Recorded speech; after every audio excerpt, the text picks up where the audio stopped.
Bueno, y es el caso de Marcelo Díez, que generó el fallo de la Corte Suprema, que permitió la muerte digna. A ver, concretamente, para explicarlo fácil, lo que ocurrió es que permitió lo que se llama abstención terapéutica, que se le corte la asistencia que lo mantenía con vida a Marcelo Díez. Y tenemos que decir con dolor que Marcelo Díez murió hace minutos nada más, finalmente como consecuencia de que se le retiró la ayuda. Esto se llama abstención terapéutica. No es eutanasia lo que permitió que ocurra la Corte Suprema de Justicia de la Nación, sino que es abstención terapéutica. Está bien la aclaración, sí, porque suele no es lo mismo. Por eso, pero suele dar lugar a la confusión, ¿no? La eutanasia es cuando se hace una acción positiva para generar la muerte cuando la enfermedad es irreversible. Pero que no es lo mismo que quitar lo que decías vos, la ayuda. Los métodos artificiales, terapéuticos, médicos,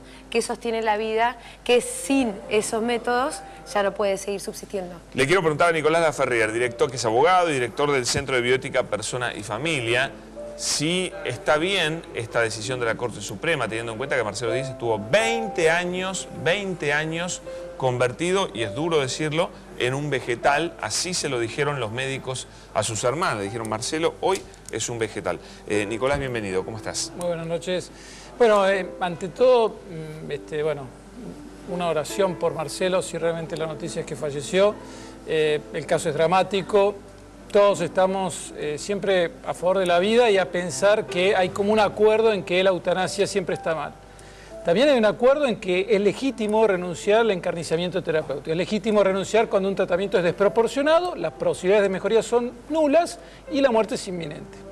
Sin embargo, en el caso de Marcelo, él tenía alimentación nasogástrica al intestino. Nos parece que no encajaba dentro de lo que se llama encarnizamiento terapéutico o esto que vos mencionabas de abstención terapéutica, porque efectivamente el núcleo del debate estaba en la alimentación y la hidratación. Lo que se decidió hoy en la Corte fue quitarle la alimentación y hidratación. ¿Para vos está mal eso? Yo entiendo, me permito no estar de acuerdo con el fallo de la Corte. Esto está conforme a una ley, la ley de 2012, donde hubo mucho acuerdo. Está bien, pero ¿cómo justificas cuál es, Dios quiere que vivamos no, así indudablemente como vivía Marcelo? que el punto está en que hay vida y que la alimentación y hidratación no son técnicamente un tratamiento médico, son cuidados ordinarios. O sea, son los cuidados básicos de cualquier persona. Pero agua y pan. Es un método de hidratación artificial. No estaba tomando agua, Marcelo, como todos lo hacemos. Marcelo no estaba en un respirador artificial, sino que simplemente él tenía lo que se llama un estado de mínima conciencia. O sea, algún grado de conciencia había que está en el grado del misterio. No sabemos bien cómo son esas situaciones.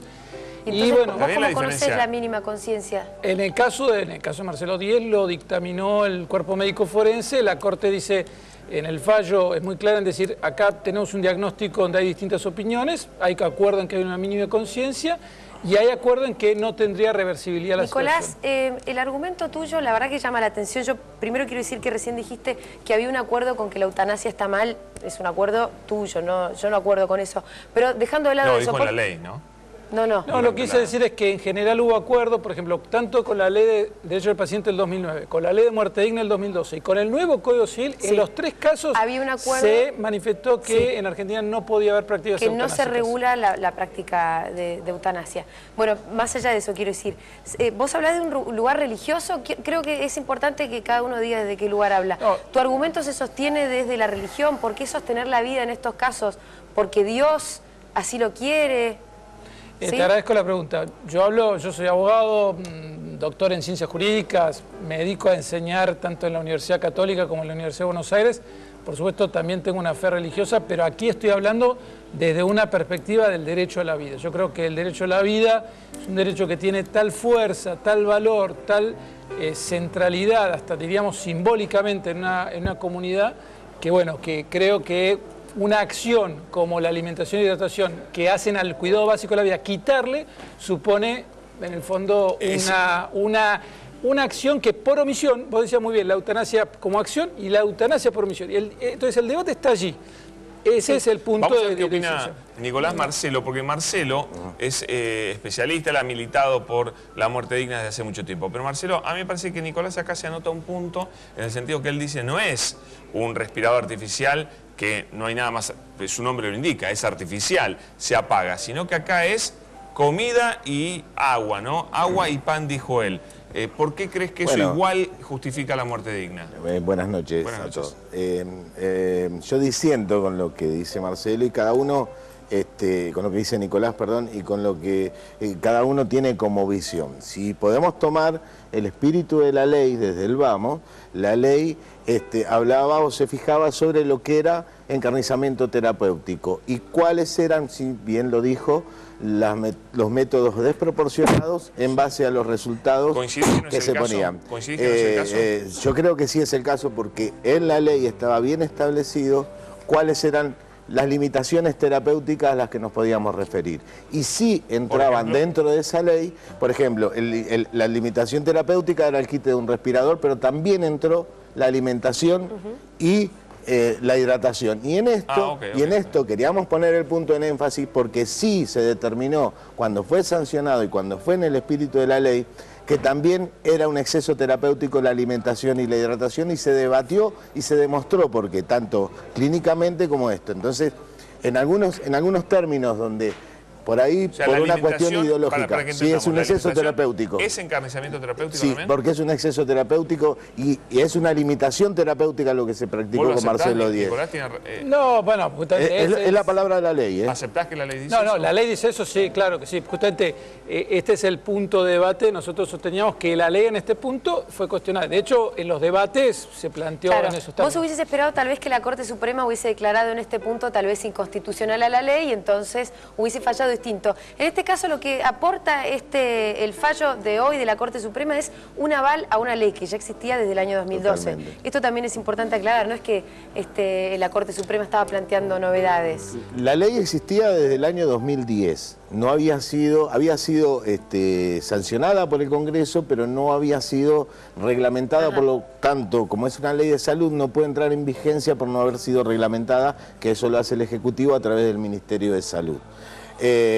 Con el tema de los casos que hubieron y sobre todo el que a mí me movilizó más, que es el de Camila Sánchez, cuya mamá Selva Arbón pidió ayuda al Congreso y pedía por esta ley para que se hiciera junto con Susana Bustamante. Recordemos brevemente el caso de Camila. Camila nació muerta por una mala praxis. A Camila se le produce una mala praxis, nace muerta y la reaniman, le dan reanimador durante más de 20 minutos hasta que logran revivir el corazón, pero el cerebro había sido dañado gravemente. De lo cual hasta ahí sin diagnóstico, porque el diagnóstico, esa es la cuestión, porque es estado vegetativo permanente e irreversible. Ese diagnóstico no se puede hacer en horas, ese diagnóstico demora meses en tomarse y poder darlo, que era el diagnóstico de Marcelo Díez. Entonces, Camila le pronosticaban una parálisis cerebral, le pronosticaban problemas cerebrales, pero nunca la habían diagnosticado. Camila está internada, pasa por el ALCRA, donde estuvo Gustavo Cerati durante un año, y después de un año la derivan al Centro Gallego, y del Centro Gallego sí, cuando le dan la derivación, los padres se enteran cuál era el real diagnóstico, que era estado vegetativo permanente irreversible. ¿Puedo ir un pasito? Y ahí empiezan a interiorizarse cómo es el tema, y cuando ve que era un callejón sin salida y que las posibilidades de revertir lo que tenía no existían, que Camila no podía revertir nada de lo que le sucedió y se le había ido agravando, entonces empiezan a buscar el tema de la ley. Un paso más arriba para agregar un poco de picante a la discusión. Marcelo Díez en un principio quedó mal, pero estaba consciente y podía mover un ojo, ¿no? Después agarra un virus y termina como estuvo 20 años. La eutanasia en ese caso, ¿no es cierto? ¿Vos estarías de acuerdo si una persona pide, mira, yo quiero tomar veneno porque me quiero morir, porque así no es vida para mí? ¿Para mí vos estás de acuerdo con eso? Si la persona lo desea tomar y la persona se lo puede administrar, es un derecho personalísimo. Para mí no lo querría, o yo no sería quien lo ejecute ni estaría de acuerdo en hacerlo. A mí, eso para mí sí sería quizás matar. Quien no tuviera objeción de conciencia y lo hiciera y la otra persona lo acepta, quizás es un derecho personalísimo. Marcelo. Pero en este caso no hablamos de eutanasia. No, estoy yendo un paso más. Yo quisiera agregar algo que es importante, porque veo que el subtítulo ahí dice elegir morir. En el caso de Marcelo Díez, él no está eligiendo morir, son las hermanas las que están eligiendo por él. La pero Corte él no Suprema... tiene posibilidad de elegir tampoco. No, por eso, pero se dice que esto es una cuestión de autonomía de la voluntad, pero en este caso... Acá lo que la Corte Suprema hace es reconstruir su voluntad a partir de la opinión de las hermanas. Y a mí me parece que en materia de derecho a la vida es algo tan personalísimo que lo que correspondería siempre... Pero si no puede manifestar su voluntad, claro, ¿cómo hace? por eso digo, pero entonces estamos eligiendo por él. Entonces no sería elegir por ir en el sentido de autonomía. A veces se presenta esta ley como una cuestión de autonomía, pero no es la autonomía del paciente involucrado. Son de sus hermanas que en este caso tomaron la decisión por él. Es elegir morir, está bien el graf. Lo que pasa es que no es... Eligió otra persona. Eligió otra persona que es la que tiene el derecho a elegirlo según la ley. Bueno, pero es una decisión muy complicada. O sea, porque hay siempre que según la cadena de representación. Y Marcelo, en realidad, si no eligió morir, no eligió esta sobrevida, tampoco eligió alimentarse y tampoco eligió hidratarse. Eso es verdad también. Eligen otros por él. Y siempre eligen otros. Y en esto, en la cadena de representación, los que eligen, lo dice la ley, son los familiares más cercanos según el grado de representación o los curadores. Ahora, ¿qué pasaba antes cuando, por ejemplo, le pregunto a Nicolás? Nicolás, porque hay una contradicción en lo que vos sostenés que yo veo, que es, en la época que no existía la alimentación nasogástrica directo al intestino, la gente se moría. Pero por supuesto, a ver, por eso yo comencé diciendo que nosotros tenemos que tener en cuenta que el marco es muy complejo por la por lo que se llama la tecnificación de la muerte, o sea, la medicina ha avanzado y por eso es legítimo la renuncia al encarnizamiento terapéutico. Lo que pasa es que concretamente, quitar la alimentación y hidratación supone que le estamos quitando los cuidados más básicos a la persona. Y ahí está el punto de diferencia. No es un tratamiento médico en el sentido propio, sino que es un tratamiento básico. Y bueno, esa es la diferencia. Ahora, en el otro tema, me parece que estamos de acuerdo en que cuando una persona ya no tiene perspectiva de mejoría, bueno, eso es lo que se llama renuncia al encarnizamiento terapéutico. Bueno, muchas gracias por haber venido a los dos. Interesante la discusión, me parece que también subyace la discusión de qué es la vida, pero no somos tan arrogantes como para querer abarcar esa discusión.